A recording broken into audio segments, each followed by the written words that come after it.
This podcast is supported by listeners like you. We're grateful for your tax-deductible donation at newthoughtphilly.org or the link in the episode description. A practical prayer is a prayer that works. These discussions between Reverend Bill Marcioni and Carol Lawrence dive into the details of how it works and how to work it. Reverend Bill is a New Thought minister and the author of Practical Prayer for Real Results. Your new life begins with a new thought. Carol Lawrence is on a spiritual quest, finding the New Thought teaching after decades on the pulpit in 3 different traditional denominations. I've got some questions. Together, they're exploring the philosophy and activities that come together from many of the world's religions to create the practical spirituality that is New Thought.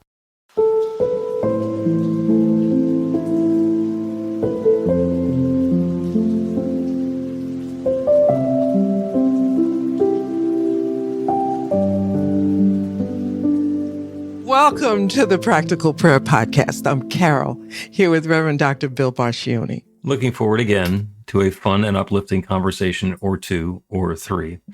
And I say that because Carol last week had an idea before we got started, and we were talking about principle of talking about unity or oneness. And this week she wants to talk about fate. And this time she's going to pull a Bill and think that she can tie them all 3 together. Let's see what happens. Well, okay. It's here we go. I'm going to leave that other part alone. But here we go. This is how I arrived at the point in this discussion. So let's say you're going through hell. You define it. It might be easy to define these days. Hint, hint. So you're going through this really unpleasantness. You see no end. You lose hope, so to speak. And all of this, it just seems, sometimes things seem incredibly overwhelming. And you might see a hint of daylight, and then something crazy happens and makes you think, what happened to the daylight? Right? Is this a joke? Okay, so now you got the feeling that I wanted you to feel.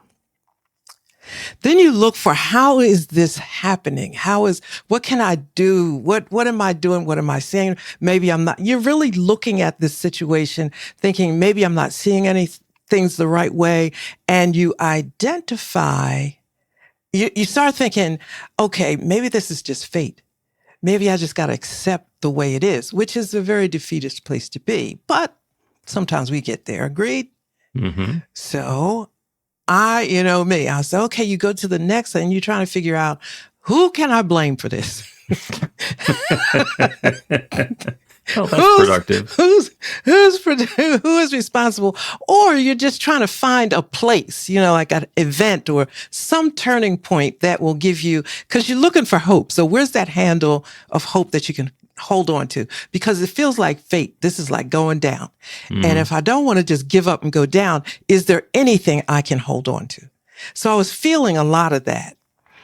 And so this was my week to do Neville, and I'm doing Neville, totally not thinking about anything except for, what I'm reading, and got to a place where Neville talks about consciousness is everything. Consciousness is everything. I said, okay. And started talking about how it was like taking the high road. Mm-hmm. So very often, I think when we're talking about spiritual growth and development, we're talking about what we can do for ourselves. But in this thought, and it was actually, I'll tell you exactly what it was. It was Neville's interpretation of the book of Job. He was talking about acting as God. So how do I act like God like this, right? I'm going somewhere with this. Okay. So it's lifting others that are not, lifting their consciousness, lifting them into a different space. You don't need their permission. You're just doing this. Mm-hmm. And I thought, that is really taking the high road. Okay, I get it. I like the high road, but here comes the test. It goes for anybody. even the one you want to blame. Mm-hmm. You know, the culprit, the jerk that's doing whatever it is. You got, because the principle it doesn't matter, right? It's indiscriminate. You have to lift them out. And I'm thinking, oh, get out. You're kidding me, right? So this lifting someone out is doing a lot for me too, like the fringes of forgiveness and all of that. But that's another subject. And I'm thinking, you mean I gotta lift this person out? And it was very funny, because that's when what we believe in becomes real, becomes authentic. Are you going to live it or not? Or is it just a nice, really lovely story? But that challenged the idea of fate. It does not have to be that way. Right. It can be another way. But if we don't all embrace this high road thinking, then does fate come in? And that's what I wanted you to talk about. Because I have a clear understanding and belief of collective consciousness and power of all of that. But if there isn't enough, of us taking the high road, does fate come in there? Like, what am I missing here? I don't think you're missing anything. Ball is in your court now. Oh, okay. Thanks. I don't think you're missing anything. I think perhaps the difficulty that we wind up with is that we try to specify the timetable when the things that we're talking about are going to happen. And there's that wonderful phrase, "It came to pass." And it doesn't explain what it was, and it doesn't explain how it came, and then it passed, it changed, it's different. And that could be this life that we're living, it came to pass. So we eventually pass and we're no longer living this life, in which case maybe that's a bit of a downer. Or maybe it's the jerk who's ruining everything and bringing his friends in to help, and that comes to pass. And we get really attached to the story we're in the middle of. And it is completely understandable because we're in the middle of it. And the unity, oneness aspect of this is that it's all one. So you're talking about, the good things happen when we are spiritually active and we're doing our work and keeping our consciousness lifted and we're doing everything we can to elevate other people. But what if they don't deserve it? Well, that is a slippery slope, because in order for me to believe that somebody, especially one who's acting like a complete jerk, doesn't deserve good, what that requires in my consciousness is a belief that we have to deserve the good that we get. Ouch.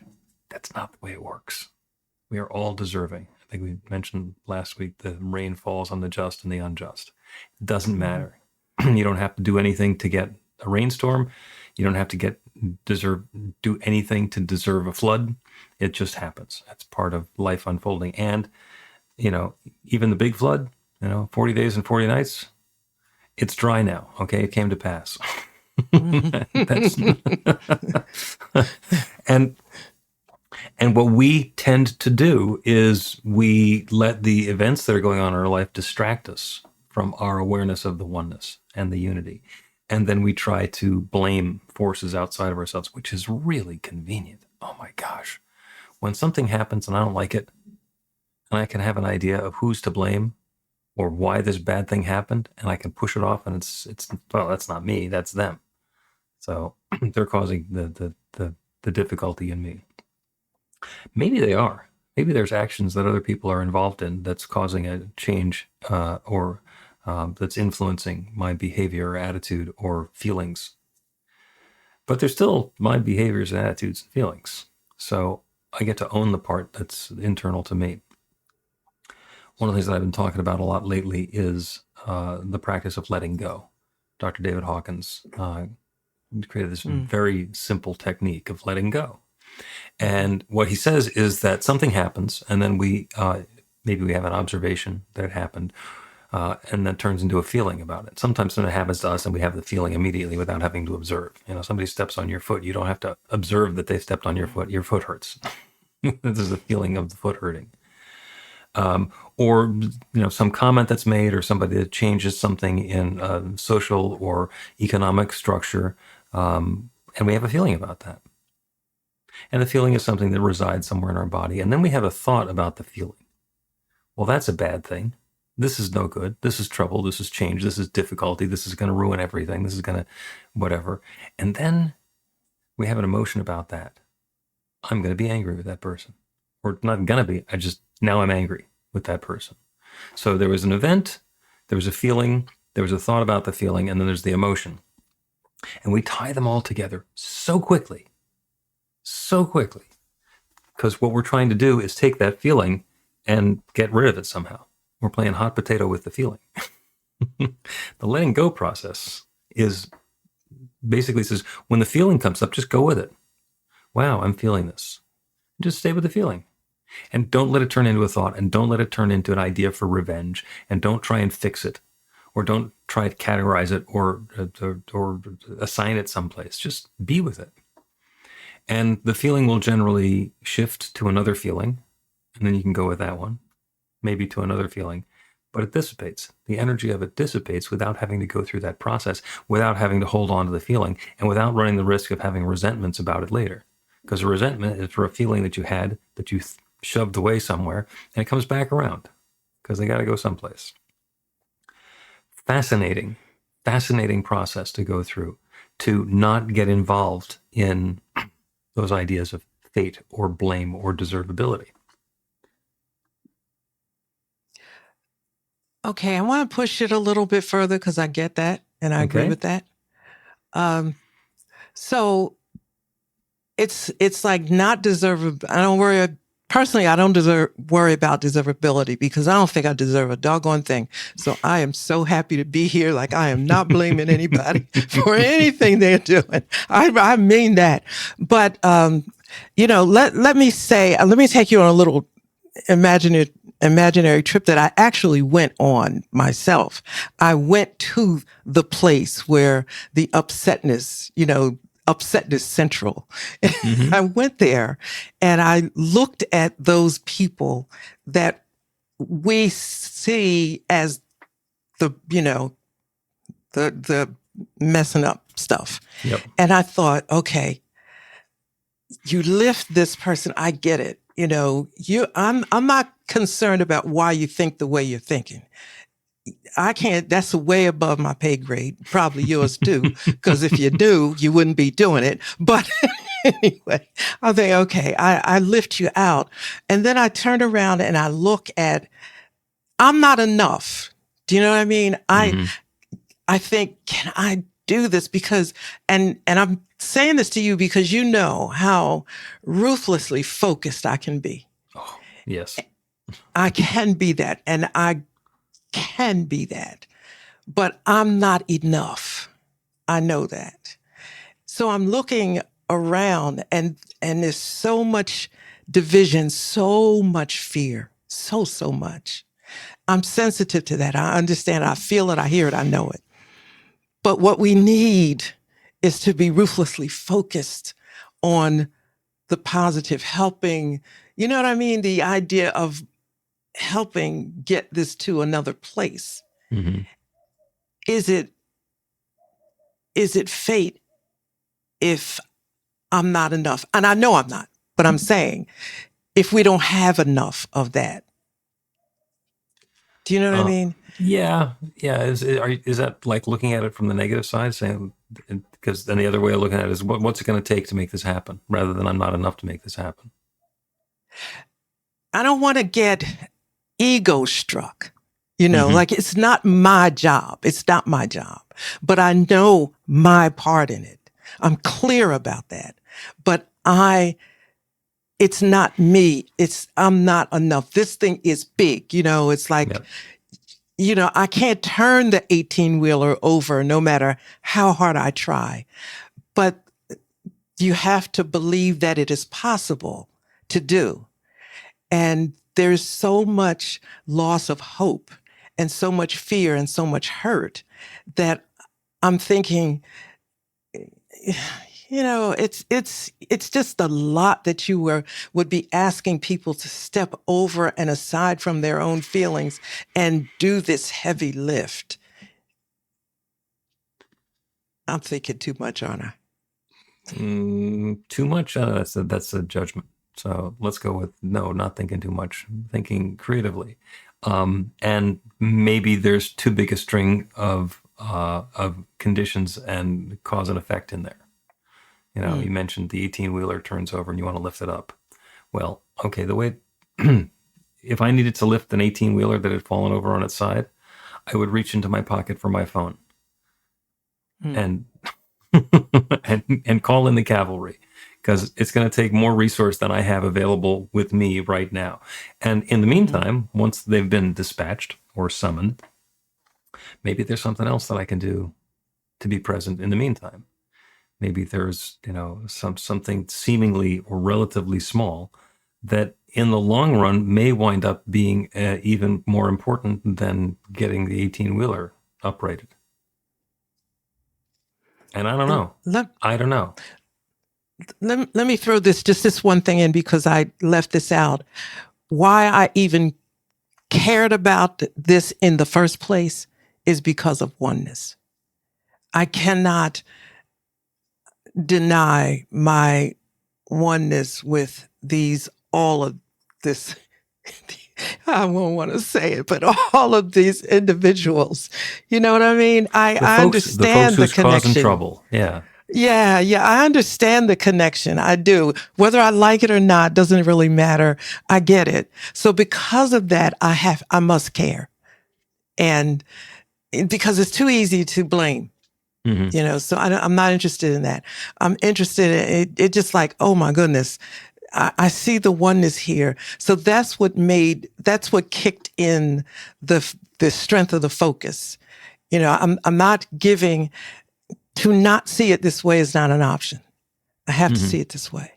So, okay, but I feel a little lost with the truth. And I just would like to maybe understand it in terms of, this doesn't have to be fate, does it? No, it doesn't have to be fate, because none of this is permanent.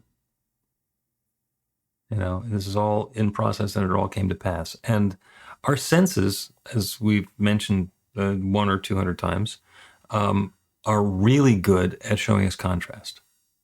Our eyes can see light, and where there's not light, we call it darkness. And then we assign as much power to the darkness as there is to the light. We feel warmth, and then when there's not warmth, it feels cold to us, so we assign a power to cold. There's no power of cold, there's no power of darkness. It's simply the amount of light or the amount of warmth that's going on. And that's the way that we sense things, and that's the way we think about things. And when our way of life is being challenged, when some malevolent force is there that's threatening the things that are important, there's a contrast that's coming up.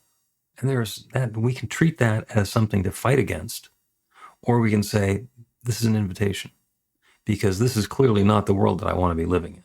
This is not going according to my preference. And I am not the one who gets to make all the decisions, but I certainly have some influence over the choices that I'm going to make. And this is demonstrating itself to not be the world that I want to live in. And then we get to pivot. Okay, what kind of world do I want to live in? What are the gifts that I have that I can share to take steps towards bringing that world that I want to live in into being? And it might be things that seem completely innocuous. Paint a placard, go to a protest march, refuse to buy stuff from a particular company, campaign for a political candidate, write a letter to the editor. There are all kinds of things that we can do. And some of them are relatively useless, and some of them wind up being very helpful. And the idea is not to say, oh, this is what I always have to do in this particular situation. It's to acknowledge that unity, that oneness, that we are part of this co-creative power. It is an infinite universe with limitless creative potential. And we're part of it, each of us. So as we set our intentions, as we open ourselves individually and collectively to the sort of world we want to live in, the world changes. The world changes. And it comes to pass. And sometimes we know exactly how it's going to happen. And sometimes it's a complete sudden surprise. It's like we're going along and everything sucks, and then suddenly it gets better. And I mention that because you've had that experience before. Mhm. Maybe not in the context that we're talking about, for society going sideways, if that's what's been bothering you. But we've seen that happen enough times to say, oh, things can suddenly change without explanation. And remembering that when we're in the midst of an argument, or somebody's cutting us off in traffic, or suddenly ice water gets poured over us inadvertently at a football game, or intentionally with the Gatorade. It's an invitation to experience it differently. Hmm. Let's take a break. Yeah, okay. Yeah, Thank you. take a break because there's still lots more to talk about, right? It's lots to understand. Yeah. Yeah. Learn to put practical prayer to work in your life. The steps are simple to learn and let you begin to get real results to create the life of your dreams immediately. Reverend Bill Marcione's widely acclaimed book, Practical Prayer for Real Results, gives you a clear summary of the New Thought principles behind practical prayer and the series of easy-to-understand steps found in the most effective prayers from religions and spiritual practices all over the world and throughout history. Practical prayer is not a replacement for your religion or practice. It's a technique to make the work you do in consciousness even more effective. The book includes 40 prayers on various topics that you can adapt as needed and use as your own.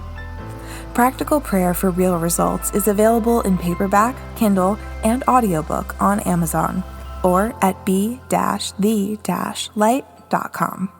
That's b-the-light.com.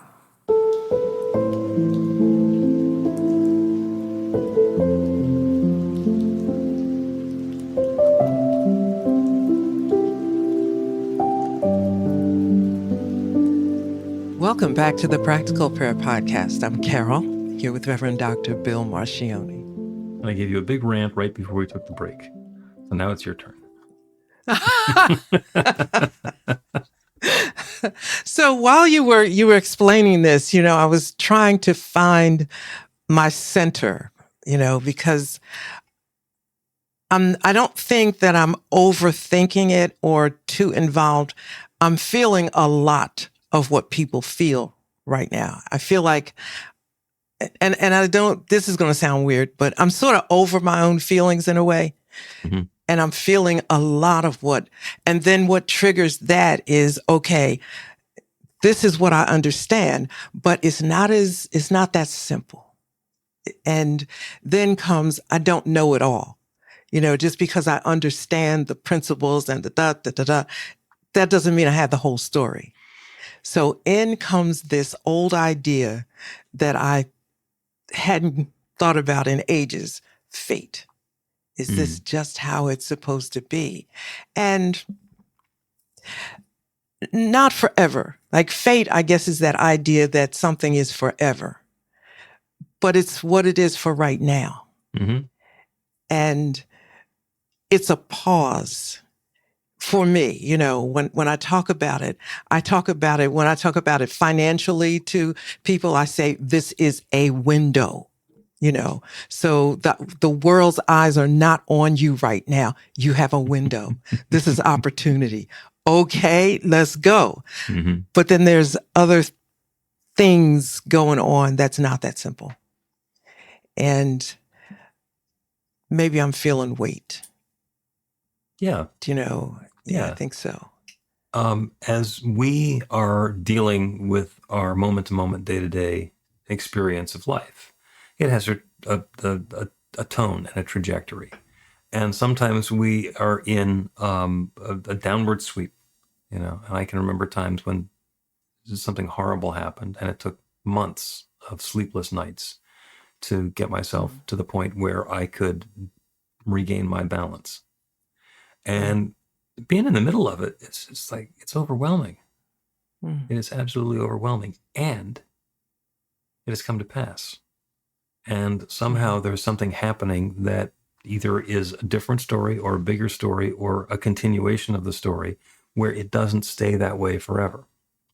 Mm-hmm. Things change and shift and move back into a different equilibrium. Mm-hmm. So, and history has this tendency of repeating itself. Yeah, Yeah, for sure. it does. Yeah. And we're not just talking about in the last 100 years. History has repeated itself going back as far as recorded civilization. Mm-hmm. So the Greeks and the Romans had the same sorts of political problems that we're having now. And they solved them well or poorly to the extent that they did. And that's an observation that we are participating in the history that we're writing now, that people are going to look back on in a week or a year or a decade or a millennium.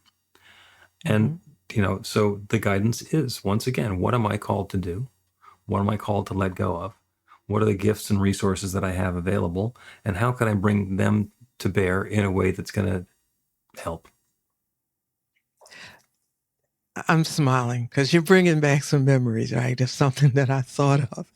History repeats. And I thought, okay, listen.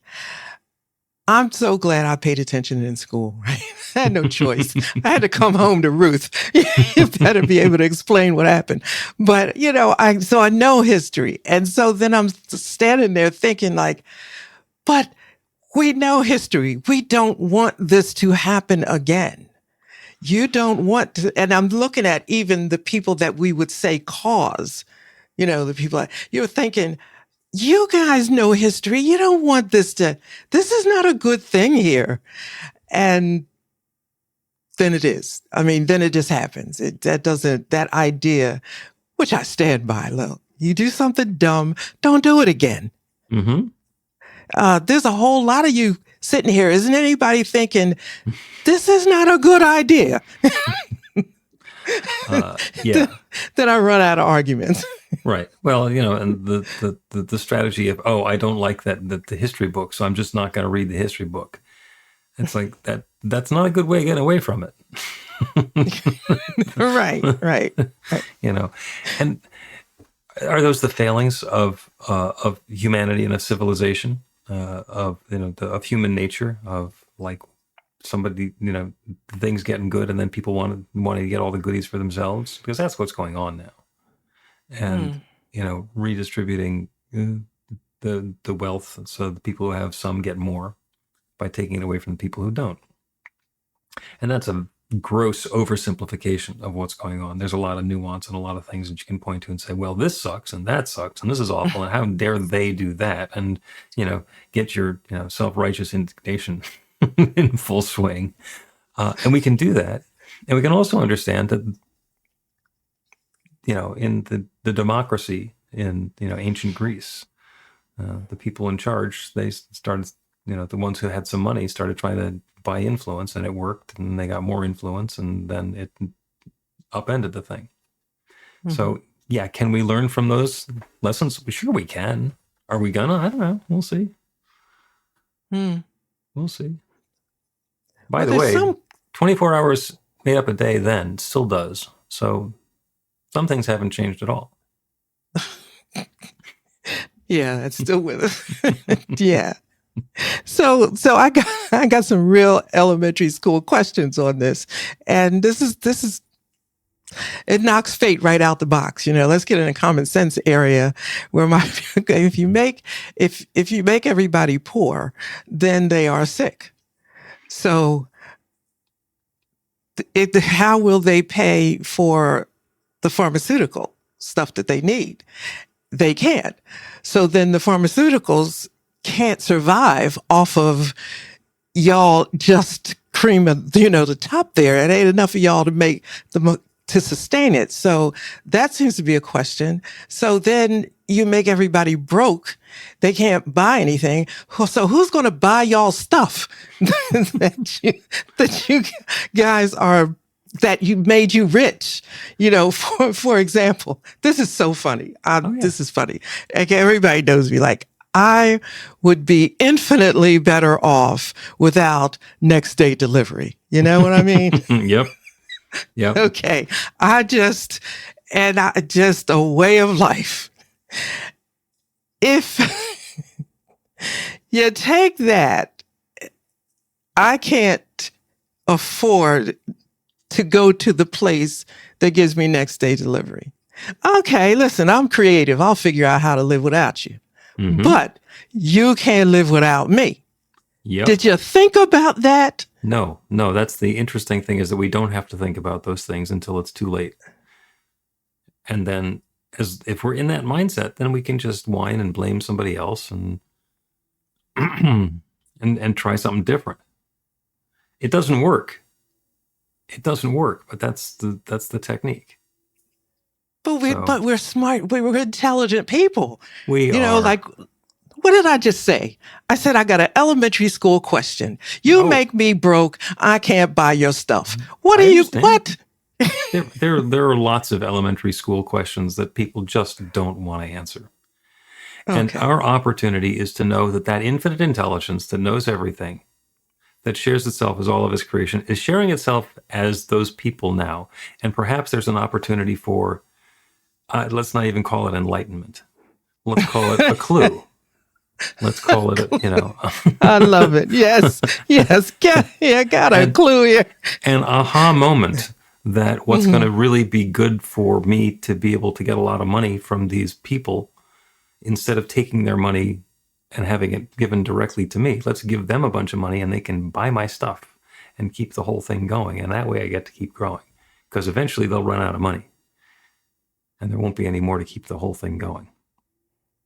Unless we keep on not paying attention stuff. The economy is based on growth. It has to keep on growing in order for something to happen. And when it stops growing, that's when there's a failure. And if all the money gets in the hands of the rich people, they can't move enough money around to keep it growing. Yeah, you need poor people. You need poor healthy people to go to work with enough money that they can buy stuff. And oh, by the way, right, this ain't nothing new. No. You got to be where you are, Mr. B, because I buy for next day delivery. This ain't nothing new here. Did you forget? Have you lost it altogether? So I figured it's simple to me, but maybe it's over my head, but it's still simple. You got to keep the money going or it's not going to be useful. It will have no value. Well, we can keep talking until we've solved all the problems of the world. I'm not sure that's going to happen, because I'm not sure that the people who would need to take the next step are listening. However, what we can do is a prayer, a practical prayer, which actually has an impact and influence on that creative power that creates everything. So let's take a break and then do one of those and see what changes.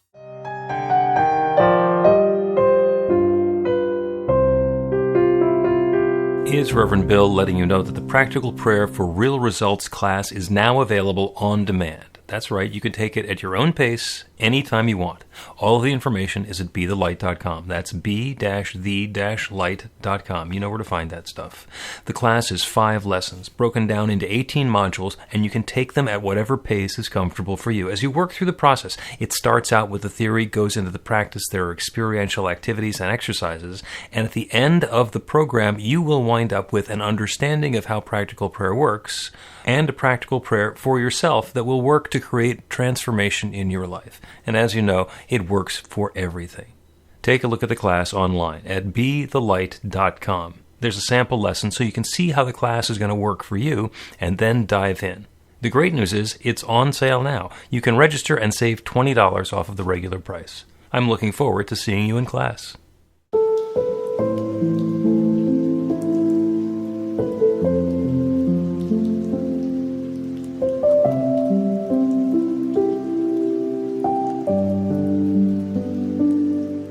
Welcome back to the Practical Prayer Podcast. I'm Carol here with Reverend Dr. Bill Marcioni.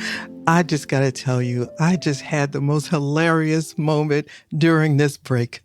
I kept thinking, okay, Carol, maybe this has happened. What good could come out of it? Well, maybe it's breaking your habit of the next day delivery, girl, because your portfolio would be infinitely better off if you didn't have access to next day delivery.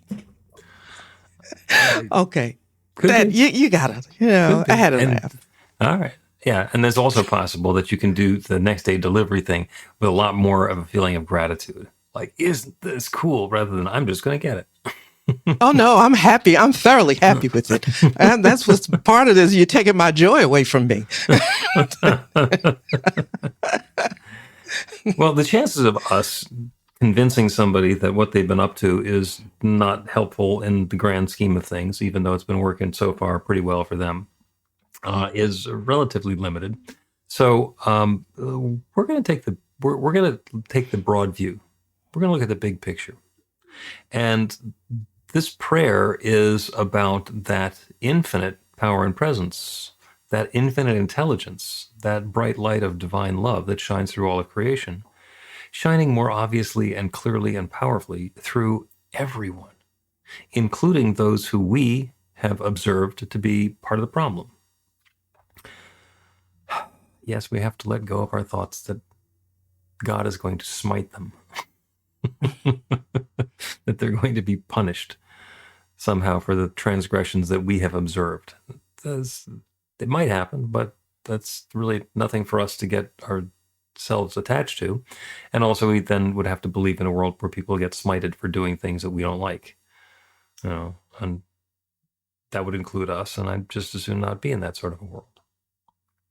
So this is an invitation for wisdom, for insight, for balance and harmony, for each of us and for all of us. So we can turn our awareness from the local little picture stuff that our senses are telling us about what the world is and what the world means and who the good guys are and who the bad guys are, and turn our attention to that one divine power and presence, that one limitless love, that one creative source that has been sharing itself as its creation since the very beginning of time. It's nature, it's spirit, it's God, it's the Big Bang, it's the divine, it's whatever it is that we want to call it. It is that one creative power that is sharing itself and has been sharing itself since the very beginning of time, as every facet, every aspect, every particular expression of its creation. Everything is that one divine presence taking unique form. That everything includes me. It includes each one who is listening to this prayer. It includes everyone everywhere, including all those who I perceive to be victims and all those I perceive to be victimizers, to everybody who I consider to be caught up in the problem. It includes everybody who I perceive to have caused or be causing the problem. All of us have that divinity in common. That one divine power and presence is indwelling. It is not just available to us. It's the essence of what we are. We are individualizing that divine presence right now, right here, and always. So what I'm claiming now is a greater awareness of the bright light of divine love that we are, to see it more clearly within ourselves, through our actions, and through everything we interact with. It is not me over here doing stuff. It is not anyone over here inside doing stuff to inanimate objects or undeserving expressions of the divine out there. We are all one. What happens there happens here. What happens within happens without. So there is the opportunity for that bright light to be shining even more brightly through and as and in each of us and all of us. There is a possibility for uplift, for harmony, for goodness and prosperity to unfold for each of us in our own way and in a different way for each of us. So that's the invitation that I'm making. The claim is, to the greatest degree possible, that everyone, everywhere, is even more fully aware of the divine power and presence that they are, of their connection with the One, of their connection with all the rest of creation, and participate in that creative process in a way that brings more good, more life, more light, more uplift into each life individually, into all together, and into the world itself. This is the claim I'm making. If it sounds outlandish, if it sounds big, it's a big universe. And that infinite creative power that created all of it is creating this goodness now. And so with gratitude for all of this good and the ability to set this invitation in motion, and that same creative power that has created galaxies, deep feeling of thanks, I speak this word, I let it go, and I know that it's so. And so it is.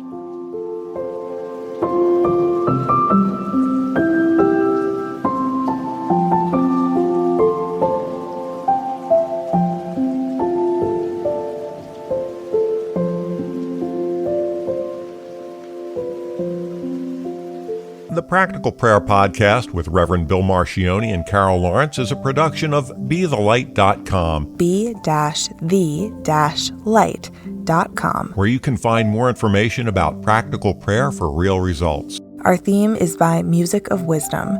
You can learn about the spiritual community of New Thought Philadelphia with daily guided meditations, Weekly celebrations of spirit and Reverend Bill's classes in practical spirituality at newthoughtphilly.org.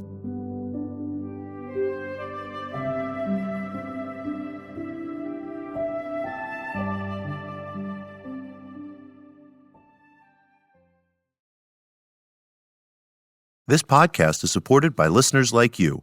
We're grateful for your tax-deductible donation at newthoughtphilly.org or the link in the episode description.